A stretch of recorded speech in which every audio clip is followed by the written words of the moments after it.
ಬೆಂಗಳೂರು ಅಂತಾರಾಷ್ಟ್ರೀಯ ವಸ್ತು ಪ್ರದರ್ಶನ ಕೇಂದ್ರದಲ್ಲಿ ಆಯೋಜಿಸಿದ್ದ ಗೂಗಲ್ ಐಒ ಕನೆಕ್ಟ್ ಇಂಡಿಯಾ ಕಾರ್ಯಕ್ರಮದಲ್ಲಿ ಮುಖ್ಯಮಂತ್ರಿ ಡಿಕೆ ಶಿವಕುಮಾರ್ ಪಾಲ್ಗೊಂಡಿದ್ದರು.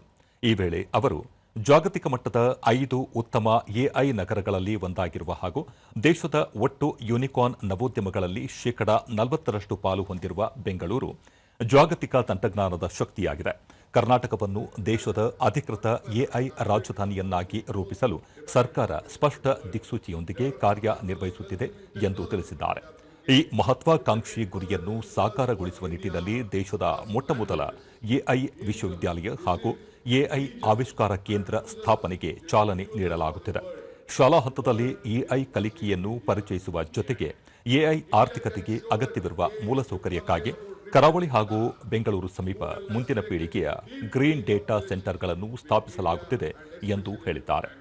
ಬೆಂಗಳೂರಿಗೆ ಮಾತ್ರ ಸೀಮಿತವಾಗದೆ ಬಿಯಾಂಡ್ ಬೆಂಗಳೂರು ದೂರದೃಷ್ಟಿಯ ಅಡಿ ಮೈಸೂರು, ಮಂಗಳೂರು, ಹುಬ್ಬಳ್ಳಿ ಧಾರವಾಡ, ಬೆಳಗಾವಿ, ಕಲಬುರಗಿ ನಗರಗಳಲ್ಲಿ ಜಾಗತಿಕ ತಂತ್ರಜ್ಞಾನ ಕೇಂದ್ರಗಳನ್ನು ಅಭಿವೃದ್ಧಿಪಡಿಸಿ ರಾಜ್ಯದ ಮೂಲೆ ಮೂಲೆಯ ಪ್ರತಿಭೆಗಳಿಗೂ ಸಮಾನ ಜಾಗತಿಕ ಅವಕಾಶಗಳನ್ನು ಸೃಷ್ಟಿಸುವುದು ಸರ್ಕಾರದ ಉದ್ದೇಶವಾಗಿದೆ ಎಂದು ಹೇಳಿದ್ದಾರೆ.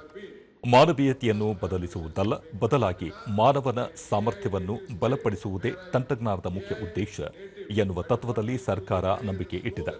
ರೈತರಿಗೆ ಕನ್ನಡದಲ್ಲೇ ಆಡಿಯೋ ರೂಪದಲ್ಲಿ ಕೃಷಿ ಸಲಹೆ ನೀಡುವುದು, ಗ್ರಾಮೀಣ ಆರೋಗ್ಯ ಕೇಂದ್ರಗಳಿಗೆ ತಂತ್ರಜ್ಞಾನದ ನೆರವು, ಶಿಕ್ಷಣದ ಸುಧಾರಣೆಗೆ ಎಐ ಬಳಕೆಯನ್ನು ಉತ್ತೇಜಿಸಲಾಗುತ್ತದೆ.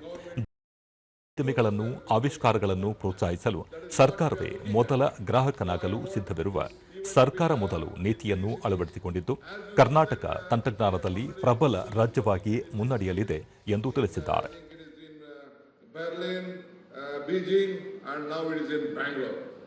Today along, as we build as an AI innovation hub that will bring together startup, researchers, academics and industries to the development of AI-led solution in Karnataka. We are taking AI beyond research labs in everyday life, AI learning from the school level also.